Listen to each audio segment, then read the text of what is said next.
जिसे खर्रा के नाम से जानते हैं हमारे किसान भाई। और यह इतनी तेजी से फैलता है, आप देखेंगे आज छोटा सा धब्बा है और 24 घंटे बाद देखेंगे बहुत बड़ा हो जाता है। तो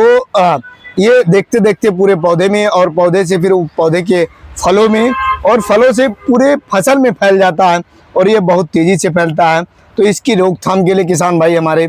इस दवा का प्रयोग करके आप अपनी फसल को बचा सकते हैं, और आप अपनी फसल का भरपूर लाभ ले सकते हैं। नमस्कार किसान साथियों, आज हम बात करेंगे खीरे की फसल के बारे में, और खीरे में लगने वाले लेट ब्लाइट व अर्ली ब्लाइट अर्थात झुलसा के बारे में बात करेंगे, जिसे हमारे किसान भाई आम भाषा में खर्रा के नाम से जानते हैं।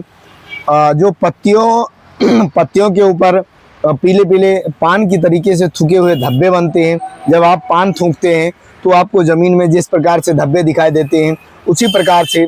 आपको खीरे की पत्तियों के ऊपर छोटे छोटे धब्बे दिखाई देते हैं, और यही धब्बे बाद में बड़े होकर आपकी पूरे पत्ती को पीला कर देते हैं। जब पत्तियां पीली हो जाती हैं तो अपना भोजन नहीं बना पाती, जिसकी वजह से भोजन ना बन पाने की वजह से पौधे कमज़ोर पड़ने लगते हैं, पत्तियां सूखने लगती हैं, पौधे सूखने लगते हैं, और आपका जो होने वाला उत्पादन की वजह से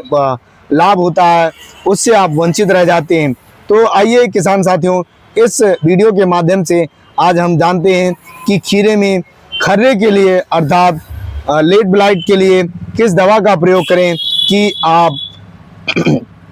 कम से कम खर्च में अधिक से अधिक लाभ ले सकें, और अपनी फसल को लगने वाले खर्रे रोग से बचा सकें। किसान साथियों, आप देखते हैं गर्मी के मौसम में जब तापमान बढ़ता है तो इस समस्या का, इस बीमारी का प्रभाव अधिक होने लगता है। आपने देखा होगा अधिकतर खीरे की फसल में कि खीरे की पत्तियां पीली पड़ने रही हैं, और पीली पड़ के पहले तो छोटा धब्बा बनेगा, उसके बाद बड़ा धब्बा बनता है, और पूरा पत्ता ही पीला पड़ गया है, जिसकी वजह से पौधे सूखने लगे हैं। कभी कभी आप देखते हैं किसान भाई हमारे कि ये इतनी तेजी से फैलते हैं धब्बे कि आपके देखते देखते 2-3 दिनों में पूरी फसल को नष्ट कर देते हैं। तो किसान साथी हमारे जो इस समस्या से परेशान हैं, जिनकी खीरे की फसल में खर्रा रोग लग चुका है, जिनकी फसल में आप देखते हैं पत्ते पीले पड़ रहे हैं, और आप बार बार दवाइयों का प्रयोग कर रहे हैं, बार बार अन्य अन्य प्रकार की दवाइयां डाल रहे हैं, और जिससे आपको लाभ नहीं मिल पा रहा है, आपका पैसे का भी नुकसान हो रहा है, और आपको लाभ भी नहीं मिल पा रहा है। तो आप किसान भाई हमारे जो किसान भाई इस बीमारी से परेशान हैं, या एक प्रकार का फंगस होता है, और ये फंगस इतनी तेजी से फैलता है जैसा कि हमने बताया कि देखते देखते 2-3 दिनों में आपकी पूरी फसल को ही नष्ट कर देता है। तो इस फंगस से बचाव के लिए किसान भाई हमारे तरह तरह के फंगीसाइड डालते हैं, और आपको लाभ नहीं मिल पाता है। आप देखते हैं दिन प्रतिदिन ये फंगस बढ़ता ही जाता है, और आप एक स्थिति ऐसी आती है कि पत्तियां सूखने के साथ साथ पौधे भी सूखने लगते हैं। पौधे के सूखने के साथ साथ आप देखते होंगे कि खीरे की जो छोटे छोटे फल हैं वो भी पीले पड़ के सूखने लगते हैं, और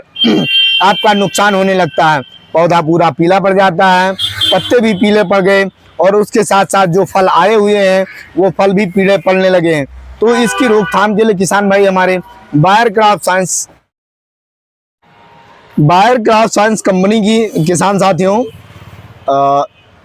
ये जो नेटिवो है, ये इसका जो रसायन होता है टेबुकोनाजोल 50% और ट्राइफ्लॉक्साट्रोविन 25%, ये दानेदार फॉर्मेशन में आती है, और यह एक प्रकार का सिस्टमेटिक फंगीसाइड होता है। तो हमारे किसान भाई इसका प्रयोग कर सकते हैं, नेटिवो का प्रयोग कर सकते हैं। यह बहुत ही अच्छी और रामबाण दवा है। आपके खीरे के पत्ते पीले पड़ रहे हैं, जैसा कि हमने बताया, धब्बे छोटे छोटे बनते हैं, और उसके बाद में पूरा पत्ता पीला पड़ता है, पत्ते के बाद में पौधे भी पीले पड़ने लगते हैं, लेट ब्लाइट लग चुका है आपके खीरे के फसल में, तो आप नेटिवो दवा का प्रयोग कर सकते हैं। इसका प्रयोग 1 ग्राम प्रति लीटर के हिसाब से घोल बनाकर यदि आप अपनी खीरे की खड़ी फसल पर छिड़काव करते हैं तो आपके खीरे में लगने वाले लेट ब्लाइट अर्थात जो पछेती झुलसा है, या आप देखते होंगे आपकी पत्तियां पीली पड़ रही हैं, पौधे पीले पड़ रहे हैं, या आपकी जो छोटे छोटे फल लगे हुए हैं, खीरे का पीला पड़ के सूख रहा है, तो इन सभी चीज़ों के से बचाव के लिए आप इसका प्रयोग कर सकते हैं। जैसा कि हमने पहले भी बताया है, इसका प्रयोग 1 ग्राम प्रति लीटर के हिसाब से घोल बनाकर कर सकते हैं। यह बहुत ही अच्छी और बहुत ही रामबाण दवा है। आप देखेंगे कि इसका प्रयोग करने के बाद में आपके पत्ते हरे भरे, पौधे हरे भरे, और जो आपके फल छोटे छोटे फल पीले पड़ के सूख रहे थे, उस समस्या से आप छुटकारा पा जाएंगे और आप अपनी फसल का भरपूर लाभ ले सकेंगे, भरपूर उत्पादन ले सकेंगे। तो किसान साथियों, जो पत्तियों में छोटे छोटे धब्बे बनते हैं और बाद में ये बढ़कर बड़े हो जाते हैं और पूरे पौधे के बाद में पूरी फसल को कवर करने लगते हैं, पूरे फसल में फैल जाते हैं और बत्तियां जो इसके फल छोटे छोटे होते हैं वो पीले पड़ के मरने लगते हैं।